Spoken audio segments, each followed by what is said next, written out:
Good afternoon, everyone, and welcome to Metropolis Think Tank Thursdays. My name is Tina Brennan. I'm the Vice President of Marketing at Metropolis. Thank you so much for joining us.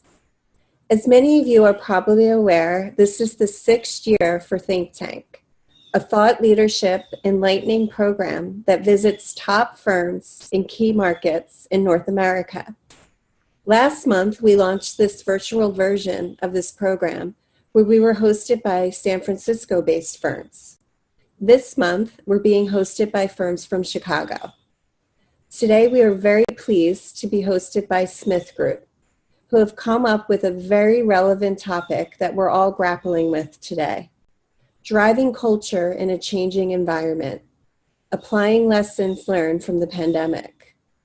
In the coming weeks, we will be hosted by Huntsman Architectural Group and AECOM from Chicago. Upcoming Think Tank programming can be found in the registration page and will be continually updated. The registration URL is in the chat. The discussions from today's panel will be videotaped and available for viewing on demand next week on the Metropolis website. Hosting an event like this requires the support of great firms like SmithGroup, as well as our amazing sponsors.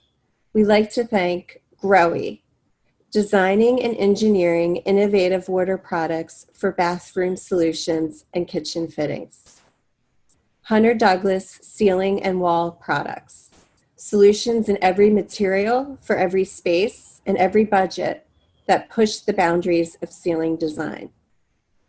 KI, a trusted resource for innovative furniture and movable wall system solutions for educational, university, business, and government markets. Material Bank, the largest material marketplace for sampling the architecture and interior design industry. And Versteel, a solutions provider of American-made furnishings for working and learning environments. And now I would like to introduce today's moderator, our editor-in-chief at Metropolis, Avi Rajagopal. Avi, take it away. Thanks so much, Tina. And thanks everyone for joining us today. It's a real pleasure to be on with a fantastic group of panelists talking about something that we're all grappling with at the moment. I'm sure you've heard this. This is not an original formulation, that we're in the midst of the greatest workforce experiment of all time. Of course, as today's panelists will tell you, experiments are carefully planned. This was one that we did not plan for. And we have had to implement changes that those of us in the workplace industry know would usually have taken months, if not years, to test, validate, and implement. We've had to put them in place in a matter of months, if not weeks. How are all these rapid changes going to impact workplace culture, especially as the term workplace itself is redefined to mean any place where one happens to do work? And what about all of the things that we care about in making sure that people have a useful, purposeful, and healthy time at work? How can we continue to drive towards flexibility, empathy, community, a sense of belonging, and a sense of purpose, both during this pandemic and beyond? To help us think through that, we have a fantastic group of panelists today. We have with us Jen Vogel, who is an architect and a workplace designer at SmithGroup. Thanks so much for joining us, Jen.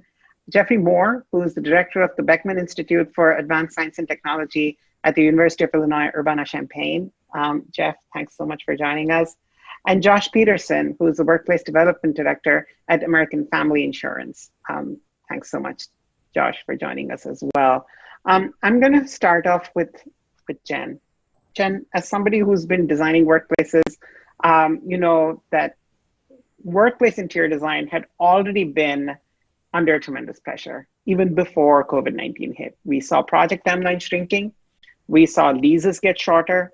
We saw higher turnaround, especially as more startups and tech companies started to really implement workplace design solutions.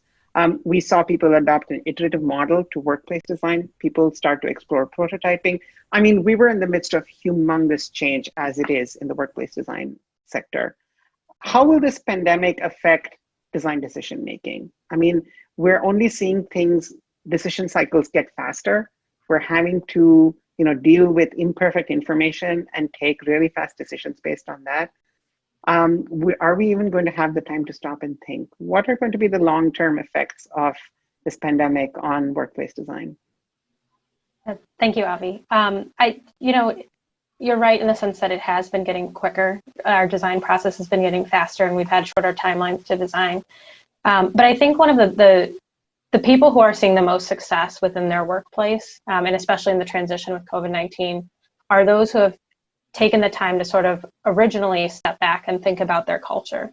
I think a lot of people now are talking about culture and how their culture impacts the workplace relative to COVID-19. But I think those workplaces and those organizations that have been having this conversation for a long time are definitely having a little bit more success in that transition. They know, they know whether or not they're actually collaborative. They know whether or not they're actually transparent.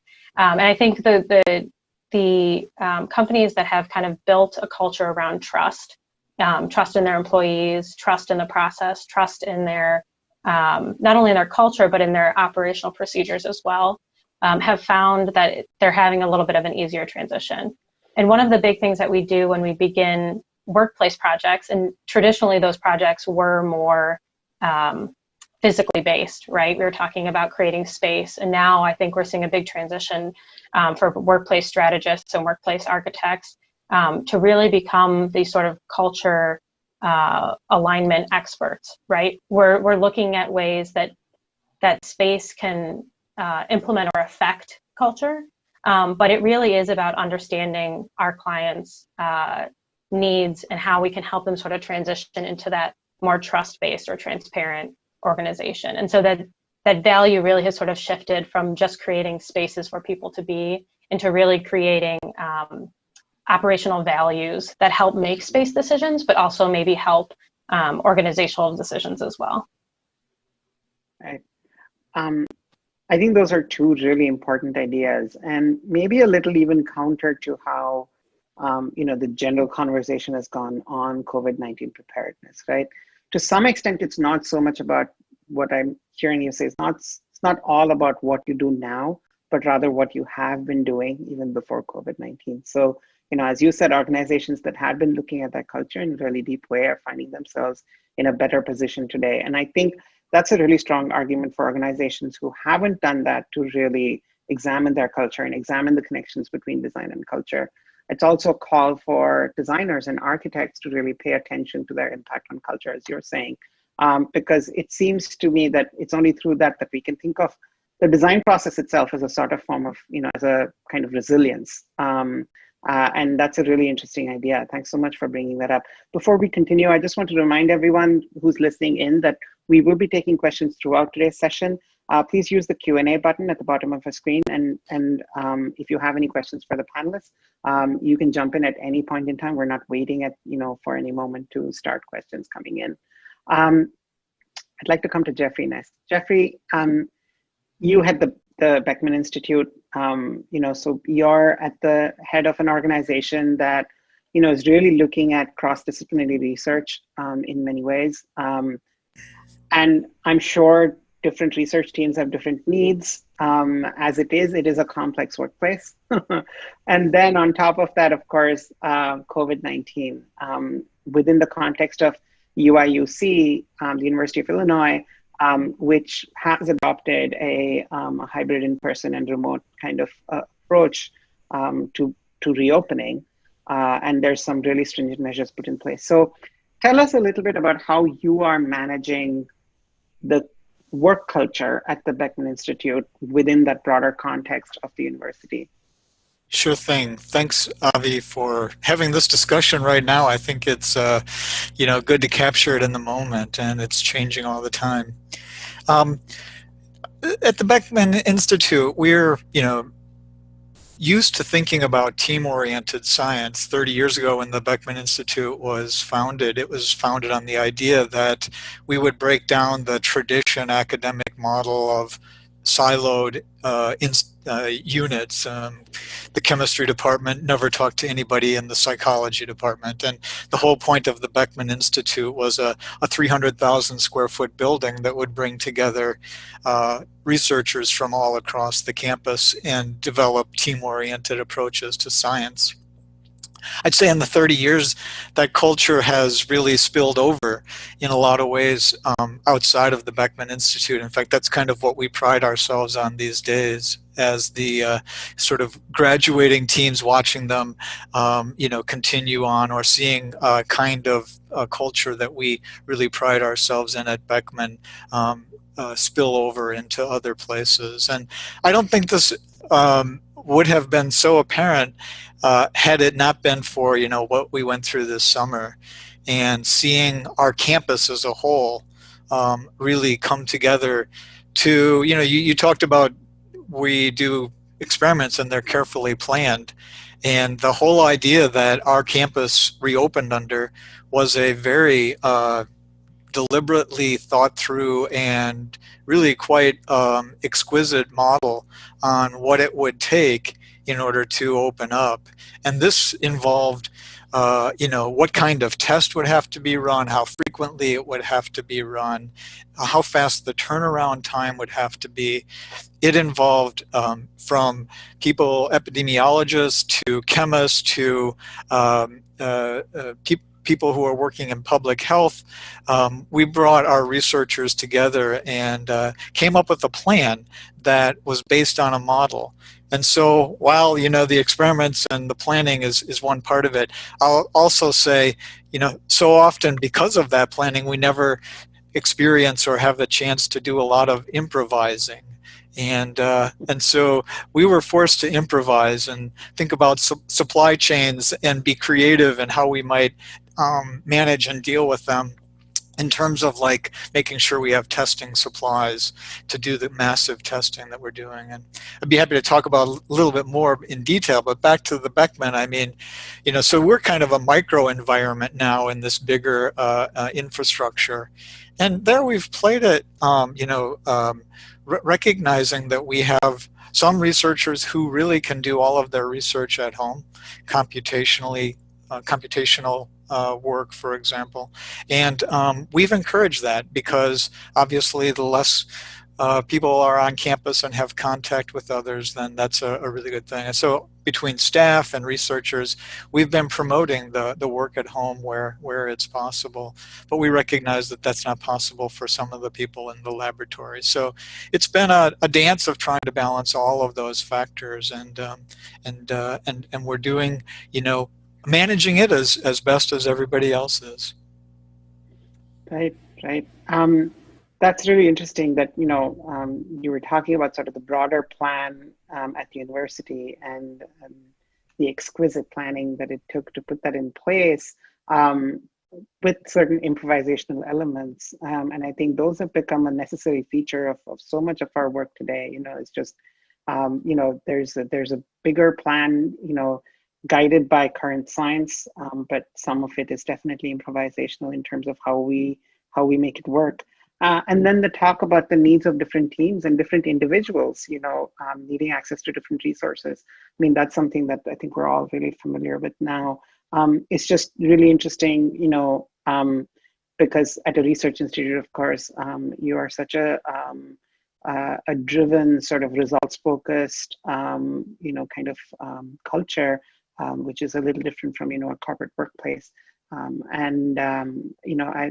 It's just, I'd love to hear more, going forward about, how that work culture is surviving and thriving during this time, or if it indeed has lent, some resilience to the organization as a whole, in a sense. Josh, I'd like to bring you in here quick on the heels of that, because AmFam is a large organization, and you've, as a workplace development director, you've kind of taken always a very evidence approach based approach to design and workplace changes. During this pandemic, of course, there's so many return to work guidelines. There's even our medical community and our epidemiologists and others are constantly revising and constantly kind of fine-tuning their guidelines and their suggestions. Within that framework, how are you taking decisions about the workplace now? What's kind of guiding your decision-making process? Thanks, Avi. Yeah, this pandemic has really accelerated and broadened our thinking across many topics related to everything from business strategy and talent strategy to workplace strategy. We've learned more in the last 6 months about virtual collaboration and leading remote teams than we've learned in the last 6 years. And in that process, we've upended some foundational assumptions that many of us had as leaders in the organization.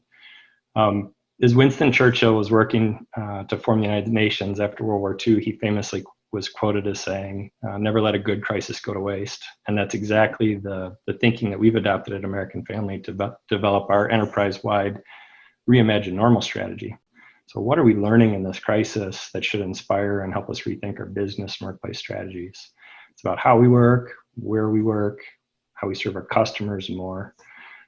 Where we look at our offices, to how those offices are adjusted to target intentional work activities driven by business needs, while also accounting for the different needs of our employees. So there's a really fundamental mindset shift going on right now in our organization. We're moving away from that assumption of an office for all of our daily work activities to one of the office as a destination for collaboration, innovation, and cross-functional project work. So we're using pre-pandemic benchmarking and reminding our leaders that the average utilization rate for workplace in the US and Europe was anywhere from 35 to 50%. And we're conducting regular internal employee surveys. And those surveys are indicating to us that less than 10% of our 14,000 employees have a desire to return to the office full-time after the pandemic. So we're looking for ways to optimize our portfolio that benefit our employees, but also our bottom line. And we've also recruited some experts to assist us in the development of this new location and workplace strategy in both SmithGroup and CBRE. They bring that evidence-based data into the fold, along with insights we gain from memberships to organizations like Cornet and Gartner, IFMA, COA, and the Lean Construction Institute. We've also recognized that we've been a very successful organization in our transition to a remote workforce. We own more than 3/4 of our enterprise square footage. And so that remaining quarter or so of the portfolio has on average almost 3 years of lease term remaining. And we also recognize that the commercial real estate market is soft right now. So there's no reason to rush this work, but it also doesn't mean that we're dilly-dallying either. We're actively challenging our business areas to think differently about how their teams work. We're asking questions like which roles within your business area, if any, are ineligible for remote work versus eligible, while also recommending that all are eligible. And we're using those responses to questions like that to prioritize the locations that will be preparing for a return to office sometime after the new year, and really only prepping those offices that have a demonstrated business need to remain open in any particular market. So I would say that even in the event of this crisis, there's still a place for evidence-based, data-driven decisions. Right, right. Thanks so much for taking us through that process in such detail, because I think it's really important to understand, that I love that, you're starting with, it depends on which end of it you look at first, but you're certainly, it seems that the core is, looking at employee preference in terms of, where they want to be working. And I really like what you said about, assuming that everybody is eligible for remote work and then figuring out who's not eligible. It also, I think is interesting that you're using that as a way of taking, decisions around your real estate portfolio and the purpose of the workplace. Certainly, I think that's an exercise that many of the folks who are attending today's conference or today's webinar are probably going through with their clients or with other stakeholders at this point in time. And we've all gotten a little more time to take those decisions, as it turns out that, the reopening is not going to happen, quite so immediately. I think, though, if you look at the things that all three of you have shared, I think there's, it's just, there's a reminder that we have to look at the broader context, that we have to look at things that were happening pre-pandemic. You said that as well, Josh. And that's the idea that Jen started us off with, right? We have to be looking at what we were doing pre-pandemic, and we have to still stick to those metrics. I think what you said about that is really important. But then, as you know, Jeffrey reminded us that there's going to be aspects of our response that are planned, aspects of it that are spontaneous. We're going to have to look at individual needs and individual preferences. We're also going to have to look at what broader framework of return are we situated in? At the Beckman Institute, of course, they're situated within the decision-making framework that the university has. And the university, of course, is looking at a larger framework than itself. And so, really understanding what our place is within a larger ecosystem is also really important. So, as we're talking about workplace culture, we're really guiding it through a sort of maze that's being determined by so many different factors. And, again, to return to that very first idea, those pre-pandemic ideals that we had for work, I think are really important. Before we continue, I just want to remind everyone in the audience, we are taking questions today. Use the Q&A button, get us your questions. We're open to all your questions and comments here. So please get those in. I'd like to talk a little bit about, one of the fallouts of the pandemic. As we were talking about, a sense of purpose, Josh, you were talking about, what really needs to happen in the workplace, who really needs to go into the office. I think, we're kind of getting used to that mindset, the essential versus non-essential mindset, in everything in life.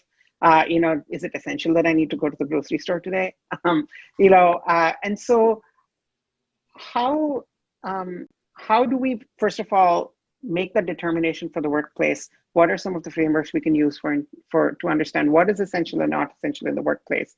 And how will we capture that sense of a space for gathering and working together being essential at a time when of course work can happen anywhere for most people. As you said, remote work, most organizations agree is the default, even though for Jeffrey, some people might not, that might not apply to some people. Let's talk about this idea of, essential versus non-essential. How are you all taking decisions about that? Avi, do you mind if I jump in? Please, go ahead. So I think pre-pandemic, SmithGroup really looked at the workplace as a resource similar to what Josh was talking about, and the idea that every space or every thing that we build should in some way be a resource or a tool for people to use. And so whether or not that's creating specifically quiet spaces for quiet work or active collaborative spaces for that. And so I think the pandemic has really just reinforced that even more so, treating it almost like a list of amenity spaces that help you do your work better. Today I am in the office. This is, I think, maybe only the third time since the pandemic shut down. But we were starting off a new project, and to get 5 people on the same page about what we should be designing through video conference was just a little too difficult.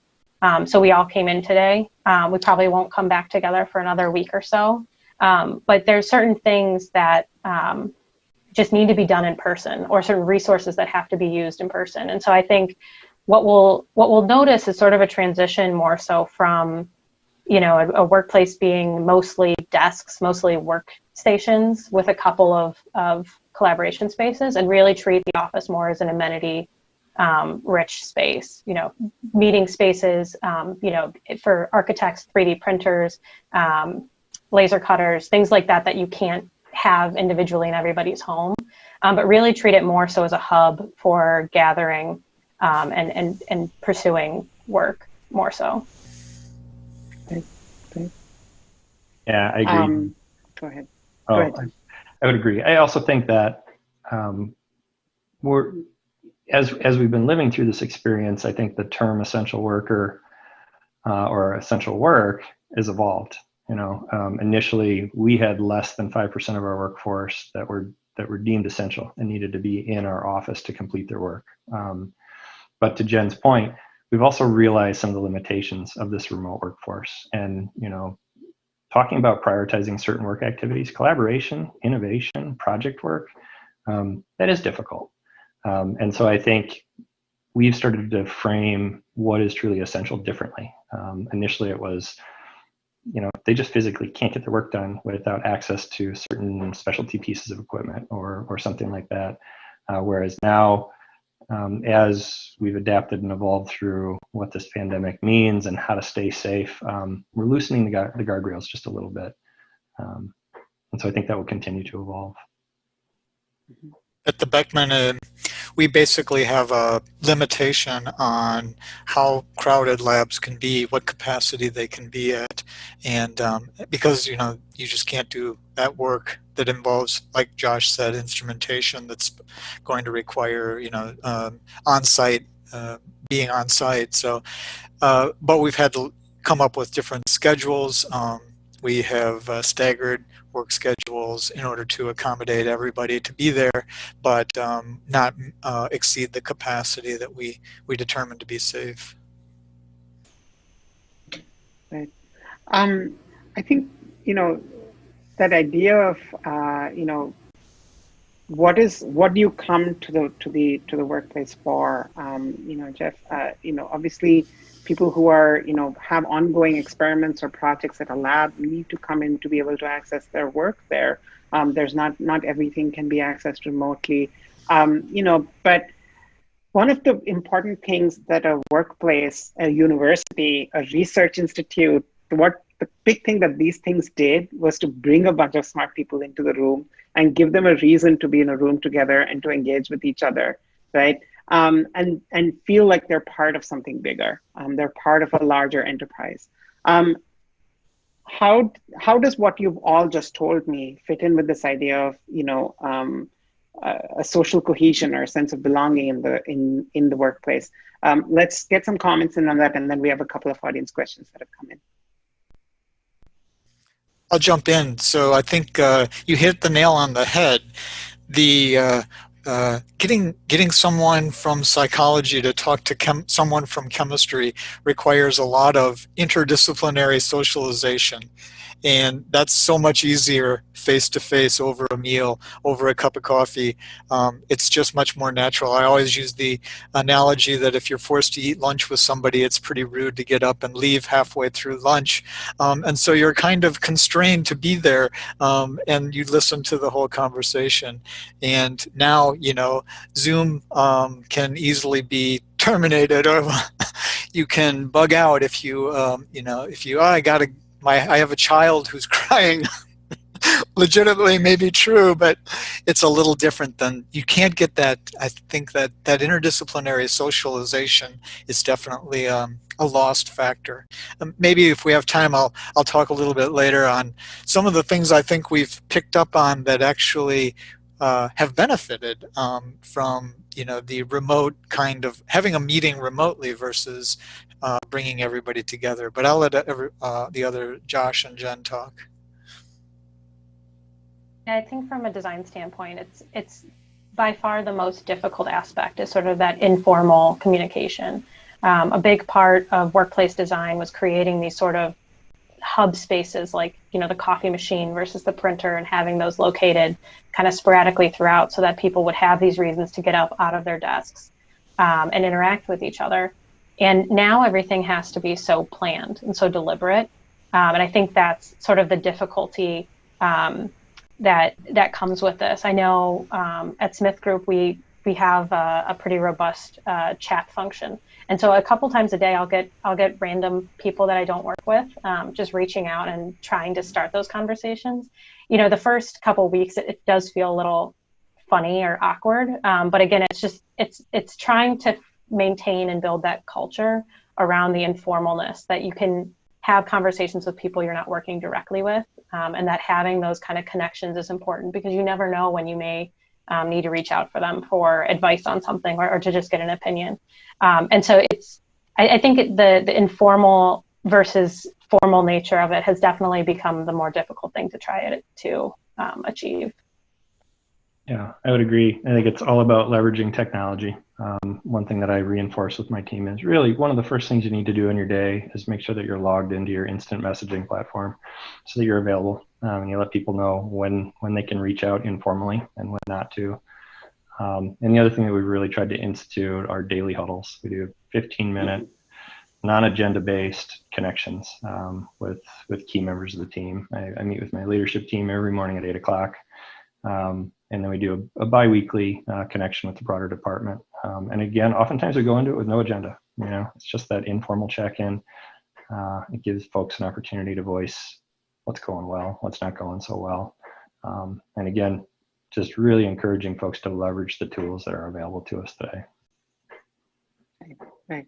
Of course, I mean, I know this is implicit in what you're saying, but I just want to, kind of draw it out. Of course, the same barriers that exist for, social interaction, people's comfort level with each other, people's sort of, the way that people connect with each other, the background that they bring to their work, and the what they feel is their place in the organization. And all of those things factor into, technology use as well. So, people who find it hard to, who don't naturally connect with each other offline, maybe or maybe not, connect with each other, have the same difficulty connecting with each other online, right? So, in some ways, technology is a facilitator for us to, do the things we've been doing. And again, it can be held to the same standards as we held physical workspaces to pre-pandemic. So to say that, we want that same level of interaction, how do we go about achieving it? I think that's what I'm hearing from all of you. And I think that's really interesting. And Jeff, certainly, I think at some point I would like to come back and hear about that, what the silver lining of this workforce experiment has been. But before we do that, we have quite a few questions that have come in. I just want to get to some of them. We have a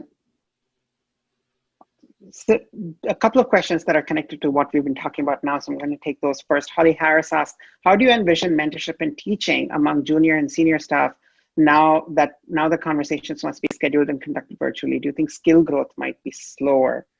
Jeff, maybe you want to jump in on that one first, and then we'll have Josh come in as well. Yeah, I'll be happy to start. We talked about this with my research group very early on, mentoring my research group, and I challenged them to some degree to say, there will be some things lost, but there are opportunities to grow, and you will never have experienced the need for time management because you have only so many hours in the lab every day. And so, one of the things we're really working on right now is how do you make the most out of every moment that you're in the lab? And, I think that as a young person who's, lived their life with quite a bit of freedom and flexibility and scheduling, and not really had to been yet forced through that crucial time management, this is a great experience for them to learn from. And so that's an example of how, we've been taking opportunity to mentor in a special way. Mm-hmm. Mm-hmm. One thing that we've done at American Family is, I mentioned our Reimagine Normal initiative. It encompasses many different components of the business, but one area we recognized is, we know that we're never going to go back to the same. We know that we're encouraging folks to really embrace this remote work mindset. Our employees are indicating they'd like more flexibility, and they'd like to be empowered to make decisions around where they can work most effectively based on their daily needs. So we've established some new leadership competencies focused really on managing remote teams.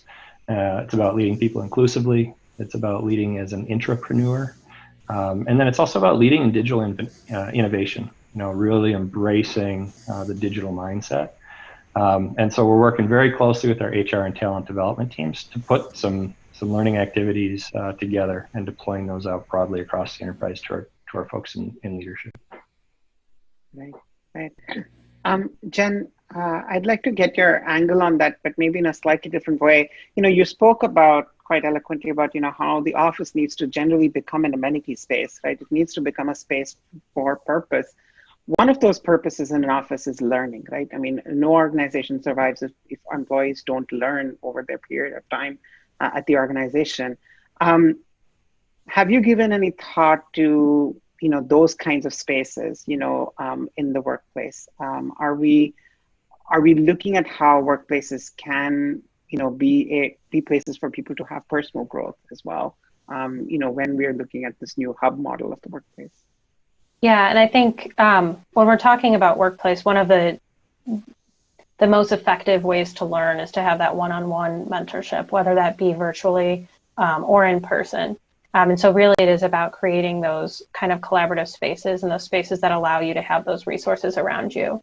I know as I've actually, onboarded somebody into our firm since the pandemic. And so she had never been in the office other than for some social events. And a big thing that we do is as best as we can, both in the office and online, is trying to emulate that mentorship environment, that one-on-one connection. And so we'll actually set up an open video chat for an hour, 2 hours at a time, and we'll just sit and we'll work on completely different things. But there's that kind of, that implication that you're sitting next to each other and conversating, and whether that's socially or on work, there's just that more personal connection there. And I think it as much as we can, I think the interesting thing about the pandemic is it makes you really think about why were certain things successful. What is successful about a mentoring relationship? It's not just about two people sitting next to each other. It's not just about me showing someone how to do something. A true mentoring relationship is building that trust and that ability to know when to ask questions and when to provide feedback. And so by constantly having to say, okay, I have to do this in a new platform or do this in a different way, you're constantly questioning yourself, okay, what was successful about this mentorship opportunity, or what was successful about this? And so we found that video conferencing is really helpful because it provides that kind of casualness that is needed for a successful mentorship. Right. We have a question here about, and again, connected to this thing we're all talking about now. A large amount of knowledge is shared pre and post meetings, and this is lost on virtual calls. How are companies regaining this knowledge and collaboration virtually really is invaluable. So that little bit of, post-meeting chat, the pre-meeting prep that people do together. Are you guys thinking consciously about that as you're working through these virtual models? Of course, you spoke about the huddle. Are there other things that you're doing to kind of just capture that? And then we can move on to the next question here.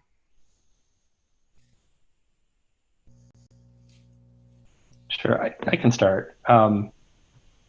Yes, absolutely. We always reserve time both at the front end and the back end of meetings. At American Family, our national headquarters building is about 1.3 million square feet. And so pre-pandemic, it was commonplace for meetings to take 5 to 10 minutes to start because you had to allow people to get there, just because it's such a large campus. One of the things that I've commented on and noticed is I'm now getting folks that are joining a Zoom meeting a minute or two late and apologizing. I chuckle and say, boy, have our worlds changed. We used to have the typical AmFam 5 to 10, and that's where we had that pre-meeting chatter. So I really try to encourage to keep that because that's how you get to know people, right? You get to hear about what's going on in their day, what's going on at home. And we try to reserve time for that on the back end too. Because you're right, it's critical. It really is. That's what drives culture. Right. See, that's such a great anecdote about culture shifting too. Yes, as we're trying to preserve aspects, we also have to acknowledge that culture itself is changing. We have an interesting comment here. Sandra Cohen says, surely there are benefits to working remotely. Get everyone out of their comfort zone, brainstorm freely, think out of the box, challenge ourselves every day. These are life skills. It builds resiliency and flexibility. And, I think that's really interesting too. And I think, Jeff, this might be your cue to talk about some of the positive things that the pandemic has brought in. Because I think, we're talking about changes, in a way that we have to preserve things, but there are also fresh changes coming in that maybe we have to be open to and receptive to in this time. Yeah, I can mention it. So a couple of points. One would be, and it's actually related to the last question as well, we've done a remarkable job in Zoom sessions of capturing the chat, which has been encouraged to be incredibly lively. My research group meeting that would be face-to-face with one of our research teams, say typically 30 to even 40 students and faculty, would meet face to face, and everyone would hold their questions to the end most of the time. And what happens in the chat, right, is that a lot of question and answering goes on, and it's captured. Yes, we took notes, but a lot of that was lost, but now it's captured, and we've really benefited from, and now that culture is set in place so that everyone shows up at the Zoom meeting fired up, ready to go with the chat, and as soon as they see things on the presentation, they're rattling off questions or communicating with someone else, and that's been a benefit that we didn't get face to face. I mean, it was maybe just maybe too formal of a style or something before, and now this has kind of opened that up. On the flip side of that, though, you know, this culture issue is a real serious problem that varies widely from person to person, and this whole issue of, you know, building resiliency, I think a lot of our co-workers are definitely struggling in a time when, well, there's a lot of uncertainty.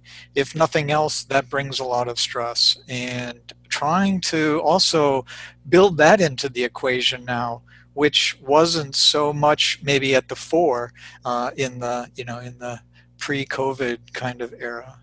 We thought about it, but we didn't really, you know, be as mindful, or maybe people are being a little more vulnerable right now in that you see, you know, this is their life and it's exposed. Like, for example, how many of us, we've all been on Zoom calls and kids have sort of Zoom bombed the screen, right? And it's an issue at that moment that's got to be dealt with. I think that's one of my favorite things about the pandemic is that there's sort of this inherent casualness about the workplace now. You know, before you would tell stories of your kids or tell stories about what you did that weekend, but people have a full window into your life. They see your surroundings. They get to see sort of your personality from the way that you decor your walls and what rooms you are sitting in that day. I have people notice when I move from one room to another. I have a 2-year-old son, and so I sit wherever he is not, but he usually gets to pick the room that he wants to be in that day. So I think there's something sort of fascinating about this sort of casualness and the empathy that sort of comes along with that. I think people have learned to be much more non-judgmental or more appreciative of their coworkers, even if they are having Zoom bomb moments. And also the non-traditional work hours. I know for a lot of people, it's extremely stressful because they're having to work around, you know, teaching their children or other components as well. But I think that's something that's going to stick with us in the long term about people are going to be able to work something other than 9 to 5 pretty regularly, just because of the way that this has sort of formed our understanding that I think before in some organizations, there may have been a perception that if you weren't in the office between 9 and 5, that maybe you weren't producing as much work as others. But I think people have learned that as long as the work's getting done and it's getting done well, it really doesn't matter what time of day that's happening at. So, right. For everybody who's joined, who's sticking on with us now, or who's joined us late, we're here talking about driving culture in a changing environment, and with us are Jen Vogel from SmithGroup, Josh Peterson from American Family Insurance, and Jeff Moore from the Beckman Institute at the University of Illinois at Urbana-Champaign. Thank you all so much for joining us. And this has been an amazing discussion so far. And we've just sort of started to break into sort of the details of how we maintain certain aspects of culture. We've talked about, you know, informal, you know, sort of knowledge gathering. We've talked about mentorship. We've just talked about flexibility, both in terms of work arrangements. We've talked about a little bit about, Jen just brought up the breaking down of, you know, public and private. Jeff brought up something really interesting, you know, which is about the fact that our idea of the well-being of our team members or our organization has changed. We have to understand that people are under a lot of stress, and that definitely changes how we interact with them. Wendy Jeans asks, connected to that, a lot of effort went into corporate wellness programs for office culture pre-pandemic. How will we see that conversation continue remotely? I'd like to open that up into a broader conversation about wellness. Obviously, our idea of wellness has changed in multiple ways during the pandemic, so I'd love to hear your thoughts on that. And then Jen, also, wellness, of course, was a huge kind of priority in workplace design in more recent years, and how is that changing post-pandemic? So let's talk about wellness, this idea of wellness, and how you're engaging with it in the workplace now from all of you. Sure, I can start. One of the things that we were doing in the workplace prior to the pandemic is moving to sit-to-stand workstations. And we'd been doing that over a number of years and just about completed a full conversion to it. And so when we sent everyone home, one of the first things we heard was, boy, I don't have a great office set up. And we didn't know how long this was going to last. So the first thing we did is said, take your chair home. We've got great ergonomic chairs that can help. And now what we're really doing is focusing on finding different furniture options to provide better user adjustability and putting together some policy around when and how you might qualify for that. We're evaluating different programs as to whether or not we provide those directly or look at stipends. And so it's definitely something that we're evaluating. And I think ultimately the decisions will be made as we finalize our long-term workplace strategy, but certainly something very much top of mind. And then I would say also outside of that, again, partnering with our HR team and our talent development team, we're really enhancing the different types of services we offer through a benefits package to employees, and thinking about different creative ways that we can support caregivers, whether they're working parents or they have other special needs folks at home that they're providing care for. We've got an awful lot of real estate right now that's not being used, and so we're thinking about how can we start to offer some of those spaces in a caregiving way, and talking very much with our employees to see if there's interest, whether or not they would leverage something like that. So it's very much something top of mind within our organization. Right, absolutely. Thank you so much for bringing up the topic of, the setup that people have at home and, being really sensitive to that. I think that's a problem across organizations. All of you might have seen my Zoom background just keeled over. That sort of thing happens, right? We're working with ad hoc situations here, and we still want to provide sort of the best quality of work that we can, and often that puts us in uncomfortable situations, and being able to provide the ergonomic chair, being able to provide that stipend, thinking about, furniture, thinking about, other resources that people might need. That's vitally, vitally important. So thank you so much for bringing that up. I think also the idea of using the office itself as a wellness resource, that is absolutely fantastic. Well beyond the purpose of work that it was originally designed for. And, how can that be leveraged and how can that be validated as being of value to corporations at this time? I think that is just super, super interesting. So thanks so much for bringing that, Josh. I'd love to hear from Jen and Jeff as well on wellness, and then we'll move on to the next question. I think similarly to the way that the sort of work and private life has sort of melded, I think the same thing is going to happen with wellness too. Previously, a lot of times when we would talk about wellness, it had to do with the building product itself, right? Are we receiving daylight? How are mechanical systems doing air changes? And a number of other, what materials are we selecting in order to create kind of well environments? But I think that there's going to be a larger transition to how people operate on a day-to-day basis. From a wellness perspective, I know there are certain benefits to being home, right? You could take those kind of micro breaks a little bit better. You can walk outside. I'm saying this as somebody who lives in a tower or works in a tower downtown. It's a lot easier for me to go on my back patio and take a video call from there. And we've heard from a lot of people, especially at SmithGroup, that have enjoyed cooking healthy food at home as opposed to eating out or getting takeout when they're downtown. And so I think there's going to be a larger holistic conversation about what wellness means. And as these two worlds merge, the workplace and your private life, how can we think about it a little bit more holistically?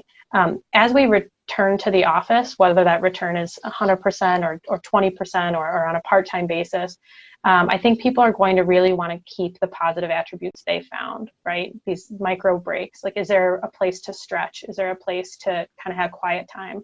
Is there a place to kind of quickly go outside? So I think these are all things that are going to affect our future workplace that we're looking at designing, making sure that people don't feel like they're losing something when they're coming back to the office. Can we have a yes and scenario?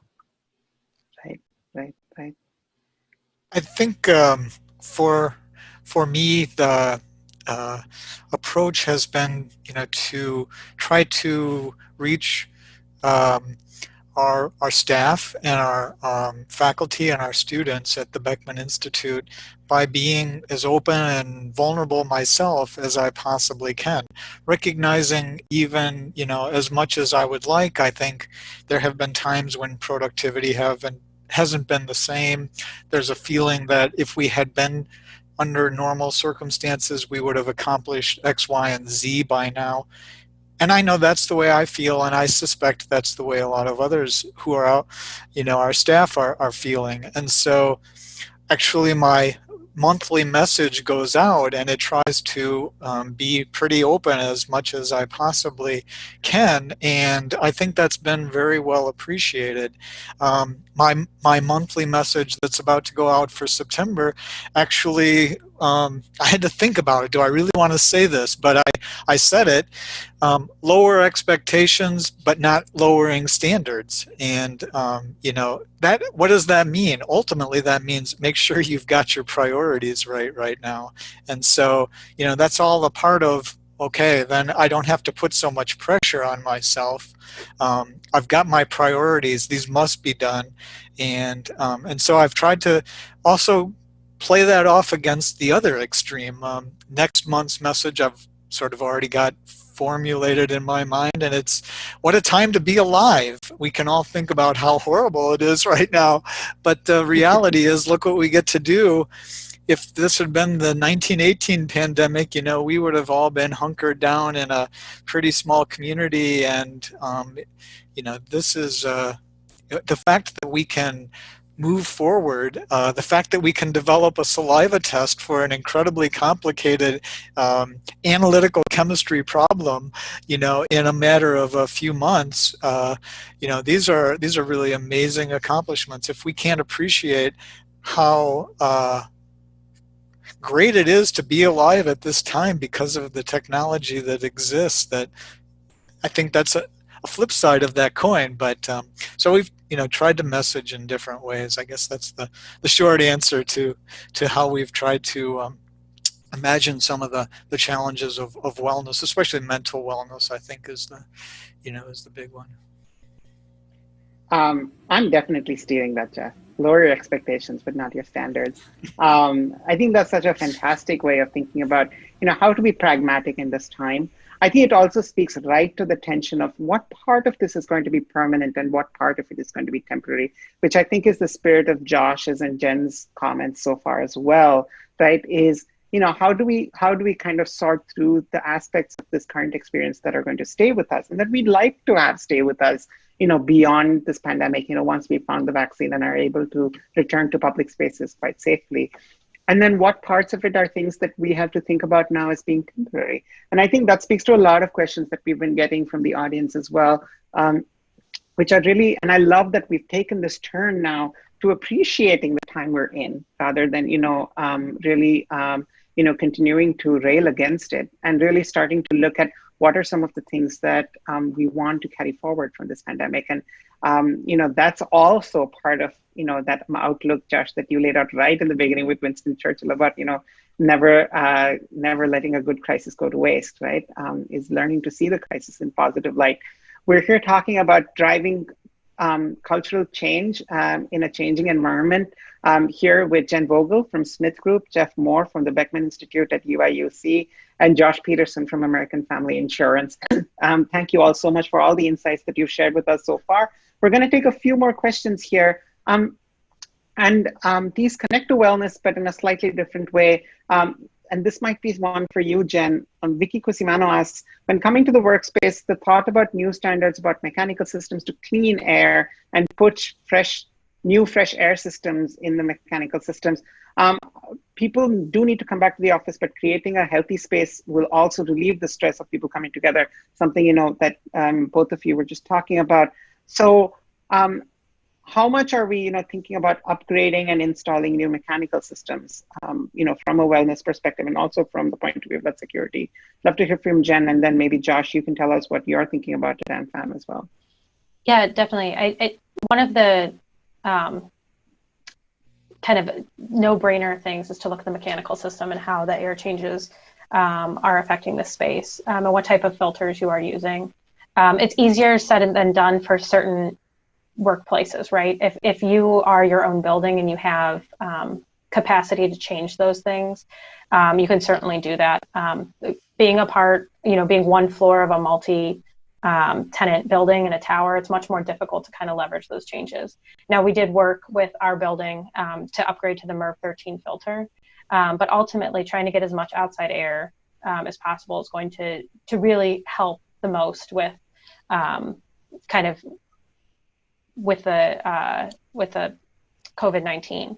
I think the other big part of that too, though, in talking about people's comfortability with coming back to the office, is as people start to transition back into the office, talking about technology equity, right? If there are some people in the office who are working together and there are some people who don't feel comfortable and still are at home, how are we going to have to change the way that we work, right? Before COVID-19, everybody was in person, right? I mean, the odds of you logging in when there were 10 other people together in one room and you were the sole person on your computer were very small. And then we switched to a completely digital platform where everybody's calling in from a different place. And I think the big thing is different people have different levels of comfortability with coming into the office, right?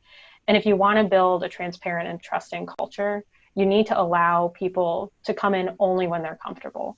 People are not going to do good work if they don't see the office as a benefit or a benefit that at least outweighs the drawbacks. And so we've talked a lot about how do we sort of retrofit spaces for technology, open collaboration areas that maybe didn't have technology before because they were just for in-person. How do we make sure that there's good sound pickup and other things so that as people are in this transition period that we're thinking further and further down the road is no longer going to be called transition period. It's just going to be the new way that we work. And so if this is the long-term solution, how do we have to think about these spaces completely differently? I have a feeling every space is going to have technology in it moving forward just to allow for those types of things. So that's a big part that we're looking at is how to make those that aren't comfortable coming in yet at least feel equal to, and it's an equitable situation based on technology and their ability to chime in. Yeah, Jen. Josh, how are you dealing with that, Paige? Jen nailed it. It's everything that she talked about. For those own facilities that we have, we're evaluating what type of improvements we could do to maximize outside air in those spaces, understanding what it's going to take to make that kind of investment, but then pausing to make sure that each of those locations really do fit into the long-term plan so that we're prepared to make the decisions when we have the information needed to make the decision. We've got another project that's a new project, and we're evaluating in-floor radiant heating and cooling systems throughout the building, and which is a fundamentally different and a lot more expensive solution. And so again, weighing the pros and cons of that. And then Jen, you nailed it on technology. Pre-pandemic, we had embraced Zoom and had become our primary collaboration tool for folks that were working in remote locations, whether that be in different offices across the country or maybe a handful of folks working from home. But technology always was a barrier. And what we need to do is remove that barrier and make sure that there aren't the haves and the have-nots. And so that's very much an active part of the conversation that we're having as we're developing our new workplace strategy. Okay. We have a couple of linked questions here that I'd love to talk about that relate to work-life balance. You've all touched on this idea that, there's been a blurring that, people might continue in this kind of blurred sort of scenario because it actually offers them significant advantages in their life. That they're more comfortable with it. They might have various reasons, personal and otherwise, that they just work better, in this, what we're now calling a transition, but what they're hoping will be their permanent work situation, right? And so there's a couple of questions here about that. Kelsey Hasselworth says, could the panelists speak to the ways in which this cultural shift might result in better work-life balance? For example, I'm able to make dinner while listening to this webinar. Bon appetit, Kelsey. How can leaders help ensure that this balance is maintained even after the return to the office? So, along the lines of what we've been talking about. And then Annie Cool asks, what about the blurred boundaries between work and home? While commuting takes time, it also offers that transition space to switch gears mentally and emotionally. While digital tools have eroded the boundary, the pandemic has taken it to the extreme. I think these are two sides to the same coin, right? People want to be in this blurred state because, as you mentioned, Josh, around 10% of your employees really are looking forward to returning to the office full time. So that means the majority of folks want to live in this sort of, blurred situation. For one, how do we sort of maintain the good aspects of that? But also, two, how do we give people a healthy transition between the different aspects of their life? I'll start. I think hopefully the appreciation of the ability to do productive work outside of the normal hours is something that we can definitely maintain. I think it was Josh who spoke about really focused on results. I mean, results are what matter, and at the end of the day, if that's being delivered, then we should not be so bothered by what the particular time put in or when that was effort was put in, as long as it comes through when it needs to. And so I do think, though, we have all touched on it, and that there are certain things that need to be done in in-person settings. And so then it becomes a matter of imagining, well, what are those, and how can we make sure the workplace is really well set up for that? The other thing I'll touch on, which we haven't talked too much about, and it's related to this work-life balance question, is travel. And we suddenly have not been traveling for 6 months, and that's, I think, a recognition that we were traveling maybe a little bit too much. And while we all find ways to be productive on the road, there is now an appreciation of you can get a lot accomplished without that meeting. And then you ask that same question, what is the benefit of being together, and and how does that outweigh what's lost in having to deal with all of the burden of travel? So I think that's another point that speaks to this issue. Right. So we're about 20 minutes to the close of our program, so we're going to start taking some questions a little more rapidly at this point. We hope to get to all of them. I'm going to come to each of you with a question now, and let's see if we can address it as best as we can. Jen, I think this one is so particular to interior designers, it has to be yours. How do you find the role of a resource library, and by extension, the library itself, by which they mean materials library, for those of you who are not interior designers on this call, transforming with the changing design workplace culture? So, within your office or elsewhere, access to the materials library is important. It's one of the important resources in a design office. How do you deal with that in the future?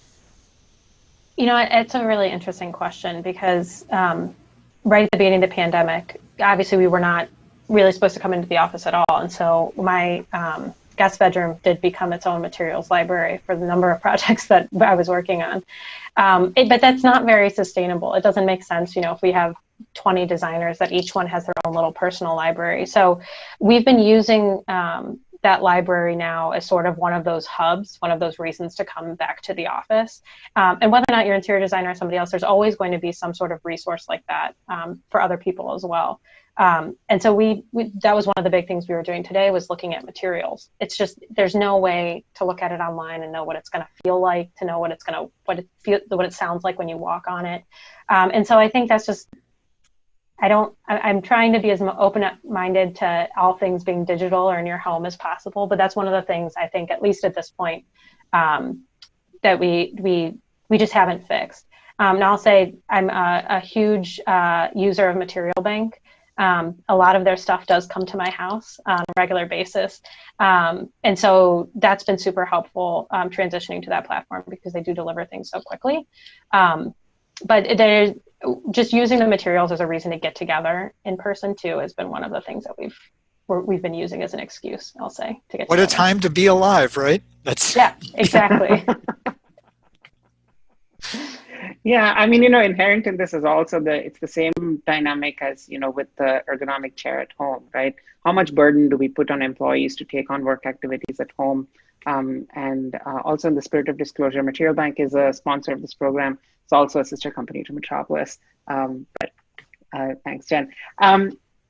Eric Purrier has a question here, and I think, Josh, you might be the person to answer it. The reactions we've had in the now and near phases of this change in our working posture is going to become actionable design constraints for future projects. Some clients see the opportunity to reduce their physical footprint. You described that process at ANFAM as well. Are we, with the need to social distance and allowing users to find their safe place, like a good personal space around them if they do come into the office, are we really seeing a reversal in the trend towards densification of the office? I mean, we know that, we were looking at 100 square foot or less per person in offices pre-COVID, and certainly that seems to be, on the rollback. So, just your thoughts on density in offices. I think it's maybe less about density for our organization, and it's more about increasing utilization, providing more choice, moving to that activity-based workplace, moving away from so much of the space dedicated to heads down focus work, and really prioritizing collaborative space for innovation, things of that nature. At least that's the way we're looking at it. It's not so much about creating more density. It's about really pushing the needle when it comes to utilization. Right. And then letting the chips fall as they may when it comes to, square footage, but really understanding purpose first. Right? You're absolutely right. Again, the whole purpose for real estate is to accomplish a business need, right? And so we keep that top of mind. That's what it's there for. Right. Jeff, I think this is a question for you. Holly Harris asks, what creative solutions have you implemented to socially engage staff across disciplines that may not work together on a weekly basis? Virtual activities, etc. Are you experiencing high participation? So of course, individual research teams, they're probably doing check-ins. But you talked earlier about a chemist and a psychologist sitting together at lunch. How does that happen? Are you even thinking of a solution to help that happen? Yeah, those are a little bit more, they've always been grassroots kind of efforts and bubbled up from, really, this is what one of the key things that's missing. It's that water cooler conversation that happened to be because two people crossed paths at the same time, and that you don't do virtually. We kind of touched on that already, but I think those are the things that are missing. How do you replace them? And I think it's I guess creatively, some things that come to my mind. We've tried to bring in outside speakers, small, not talking, I'm not talking massive webinars or anything like that, but groups of 10 or 12 or research groups. And we would be bringing in, say, former researchers from that team. And, there's still a memory of them, or in some cases, at least they're aware of the work that had gone on by that person. And it's really fascinating to see, especially, for students, PhD students, graduate students, seeing the career trajectories of different alumni who have come back and spoken. And that usually draws a good attendance. And so just hearing from, like, being thoughtful about who could I drop in this room that would definitely inspire and want to have a message that people want to listen to. Right, absolutely. That's such a great idea. It also takes advantage of the fact that now speakers don't have to travel, Exactly. to come. Just like we're having this conversation, I'm sitting in New York. You're all in different cities. I just want to remind everyone, we're here talking about driving culture during a changing environment, here with Jeff Moore from the Beckman Institute at UIUC, Josh Peterson from American Family Insurance, and Jen Vogel from SmithGroup.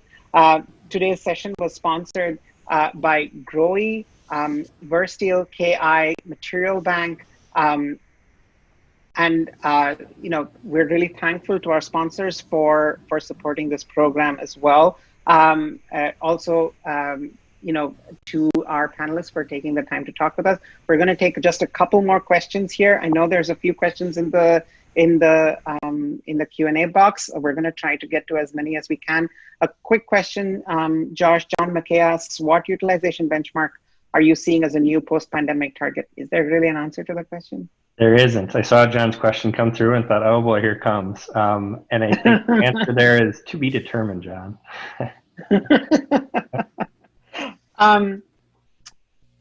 There's a really interesting, well, actually, let's take a quick question for Jen here. Jen, one of our attendees asked, a white-collar workforce is coping comparatively well, lucky us, but what about changes in the service industries and manufacturing? How do we have their culture change for the better? I know at SmithGroup you work across many different verticals, so maybe you want to talk about that for a second. Yeah, I think that's a really important point. There's definitely, we're talking from inside a corporate office setting, that idea of the haves and the have-nots, or the ability or the equity in technology, and really it's such an interesting conversation to have, but at the same time, it's a completely different conversation than those that cannot do their work from home, and it's definitely a difficult one to have because of that conversation around essential versus non-essential, and who determines that, right? And not only within the workplace, but how are people getting to work? Being in a major metropolis, one of the biggest conversations that we've been having is, even if we contain everything within our work, right? Even if we're talking about better outside air, even if we're talking about better cleanable materials and things like that, or figuring out a way to share elevator buttons or things like that. The big thing is how are people getting to work, and what does that transit look like? Chicago is mainly a bus and train town, and so that conversation about comfortability and ability to choose really does kind of only extend to the corporate environment. I'm not going to pretend to be an expert in solving all those problems, but it's definitely something on the forefront of SmithGroup's mind, is how do we, especially because we do have urban planners and landscape architects as part of our team as well, how do we kind of create a better ecosystem for getting to work, for creating spaces for those essential workers to have places to eat outside, where they can take a break and get fresh air, and really think about that holistic picture for those that don't get to use a web platform to do most of their job. Great. Josh, there's a connected question to that. I think that might be good for you to answer. One of our attendees asks, do we possibly end up with a problem or benefit in access to better new team members by working remotely? So in a sense, talking about new talent. So, using the workplace as talent for talent attraction. Could there be some risk or benefit to diverse staff and viewpoints in creative teams? I think it's really interesting because we've been talking a lot about the workplace. At least this is a 2019 conversation about the workplace as a major factor in talent retention and in attracting and retaining new talent. Now, of course, we're talking a lot about diversity and how we access talent. Is there an advantage to this kind of remote work situation in order to bring in a more diverse talent pool into companies? I think that there is. We've seen a dramatic shift in our talent attraction strategy. Historically, you had to be located near an office, or you had to be willing to relocate to where we had a physical presence. And I would say within about a month or two, when we realized, wow, we can maintain productivity, and in fact, we're seeing productivity gains in areas that we hadn't seen in some time. So we've seen business areas within our organization shift their talent approach, and I'm seeing people being hired across the country in markets that we hadn't touched previously. So I think there absolutely is a benefit there, and I'm again seeing my peers leverage this opportunity. Now, that said, I do think that there is still a component to the physical location and playing a pretty active role in talent attraction and retention. One of the things that we're also talking about and using as part of our criteria as we evaluate our physical locations is, as we look to diversify our workforce, there may be folks that don't have a good work from home setup. And so while we're absolutely looking at the different types of work activities we want to prioritize for in-office, we also understand that there's an equity component to this, and we wouldn't want to turn people away because they didn't have that option. So it's a complicated issue. We've put some tools and some models together. We're working with our inclusive excellence team, our HR team, to try and figure this out. And really, I think it's going to continue to be an experiment. We'll continue to test and learn and pivot based on those on the findings that we uncover. Yeah, I really want to applaud that response. Thank you so much, Josh. That's a really sensitive way of thinking about it. And thank you so much for talking about equity again, in people's work situations, even those who might now be able to get a job because they're working remotely, they may not have the work situation that supports that remote work, and how can organizations support that? So thank you so much. That's really important. I'd love to just get one question in that I think I would love to have all the panelists respond to. This is a question that came in right at the start of our Q&A session, but I kind of saved it for the end because I think I'd love to hear this as sort of your last thoughts. But before we do that, for everybody else who submitted questions, there's a few who've asked questions that we actually answered in some form previously during this Q&A session. So I just want to note that today's session will be aired on DesignTV by SANDOW on Metropolis Mag's homepage, on Interior Design's homepage, as well as the Facebook pages of both publications. You will be able to see this session again at 1 p.m. Eastern Time this Thursday. So if you did miss something here, you should be able to catch it then. Also, next week, this recording of this session will be available for viewing on demand on the Metropolis website at metropolismag.com/thinktank. So I apologize that you might have asked a question recently that we've maybe answered a little earlier in the discussion, or at least there's a connected response at some point that a panelist has given. So please go back and look at the recording. You should be able to follow the things that you'd like to learn in the recording. So the last question here, somebody caught on really early. Every panelist seems to have some level of workplace strategy or cultural journey completed prior to COVID. What advice would you have for an organization that has not yet begun this work?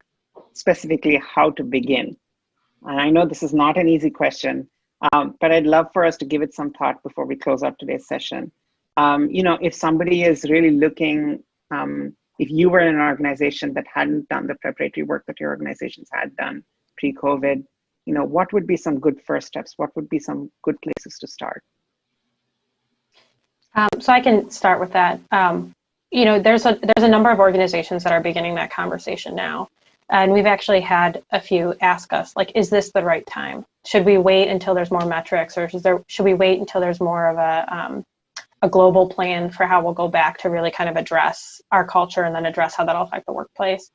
And to me, there's no better time than when you're already disrupted to view how that disruption has affected you. And I think even if you had in the past reviewed your culture, I think there's a lot of things. This pandemic has really shed a light on whether or not companies actually operate the way they think they do. There's definitely a tendency to want to view yourself in the way that you wish your organization was. And so the pandemic, especially, we hear a lot of words about collaboration, transparency, trust in organizations, nimbleness. And all four of those things are really things that have been tested with the pandemic. So it's no better time to really look at, and especially, understand how was the transition for your organization? Was it difficult? Where were the pain points? And then really understand, what may have caused that pain point. And it really does allow you to think. I think the biggest thing when looking at your culture is to think critically, to look at yourself and really think, is this an attitude that we want to continue forward? Is this a kind of a cultural driver that we want to continue forward? Do we want to pivot? And whenever there is kind of a cultural pivot, there's always a tendency of fear of change. But again, like I said, when you're already disrupted, it's one of the easier times to change, right? A ball in motion will stay in motion. And so if you're already completely disrupted from where you were, it's really easy to kind of say, okay, can we go 2 steps further now than when you've been sitting there static? And we've seen that transition. There's a lot of these HR policies around working from home, about working non-specific work hours or non-essential work hours, are things that maybe would have taken years to research and understand if they would affect productivity and things like that. And we've very quickly have realized that it's okay and that those things are acceptable. And so really critically looking at what were some of the barriers before to trying to accommodate some of these policies, and then how can we maybe adjust our culture to make those barriers less there for when other kind of situations arise. Jeff, you were, sorry, go ahead, Josh, you were going to comment. I think I said, well said, Jen. Jeff, I just wanted to put that in context of also, you provided input on, how UIUC planned their return to work.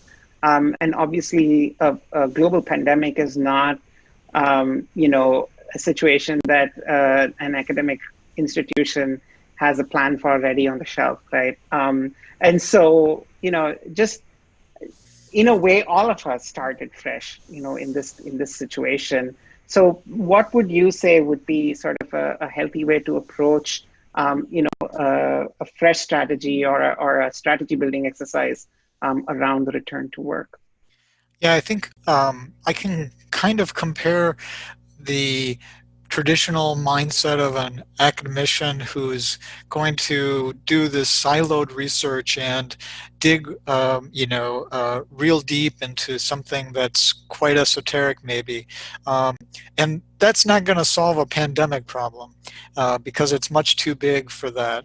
And so, I would say it's been this attitude that we can only succeed if we each bring our special expertise to the table and, leave our egos checked at the door. And it's all about coming up with, in this case, a very data-driven model that we came to believe in and was robust and tested in every way that one could imagine with college-age students, and what kind of boundaries would be encroached, that we try to set up, and how that would impact ultimately the output, the outcome. I think the most important reason why it's success was we had strong leadership at the top. They made bold decisions, they made them quickly, and we bought into that model when we saw that it was evidence-based and rigorously tested, and that we had the technology to deliver that the testing frequency that the model required. And so, that message from the top was really important. And then we came together around that. And so, I guess if I were to offer any advice to someone who was contemplating getting started right now, it's really to make the bold move right now and to get everyone to buy in and believe in what you are trying to pursue. And build that team, that there's plenty of room on the podium for everyone when we succeed together. Yeah, exactly. Both of those, by the way, are great inputs. Jen, of course, applying that critical thinking and, understanding, where you stand, what behaviors you'd like to see continue and what behaviors you'd like to change. And then also being really conscious of barriers that people might have to change. I think that was a really important point. That put in context with what Jeff just said, right? And Jeff, you said something really important to start. about, understanding that everybody has their strengths and that this is a time for everybody to bring their strengths to the table. That's a great attitude too, so while we're being critical and, really analytical about what's wrong and what's right in an organization, we also need to work with the belief that all of us have strengths that we bring to the table. And that then, with strong leadership and all the things that you just said, we can all get on that podium at the end, and be happy about what we've built together. Josh, would you like to comment on that? Any advice for somebody who's starting out at this point? How would you go about re-strategizing organizational culture? I think it's all about starting with your values, doing a reflection on those values, making sure that you're living to them today, and focusing on your people. Your business, your organization is only going to be as successful as your people are. That's one of the things that our organization has just recently done, reevaluated our strategy, and we put our people first. For that, customer, and customer is very much a center focal point of this, but our people at the end of the day are what are going to drive our success. Right, exactly. That's great advice, and that's really a good note for us to end today's discussion on. Ultimately, people are at the center of everything that we do. The people who we serve with the work that we do and the people who help us do the work that we do are both really important. So customers and coworkers are equally important in this equation, and we have to take care of each other. This is one of the things the pandemic has taught us. Very early on, Dr. Kessler, writing in the New York Times, said we each hold our neighbor's health in our hands. That's never been more true, and it's it's really important. So people first. That's really great. Thank you all so much for today's discussion. This has been an absolute pleasure. Thank you for everyone who's been listening in, who gave us questions today. You provided us with wonderful prompts to drive this conversation. I think we've had a really comprehensive discussion about workplace culture today. So thank you so much for that. Thanks also to our sponsors, of course, GROE, Hunter Douglas Ceiling and Wall Solutions, Material Bank, KI, and Versteel for supporting today's discussion. And as I said, today's discussion will be available for viewing on DesignTV by SANDOW this Thursday at 1 p.m. Eastern Time. It'll also be available for viewing on demand at metropolismac.com/thinktank next week. Thank you all so much for joining us. We'll be back next Thursday. Remember, this was a Think Tank Thursday that was held on a Tuesday. We'll be back next Thursday with a discussion with Huntsman Architectural Group, where we're going to be talking about the future of shared spaces and common spaces in commercial real estate. Thank you again to all our panelists, and thank you for everyone who joined us. Have a wonderful afternoon and evening. Thank you.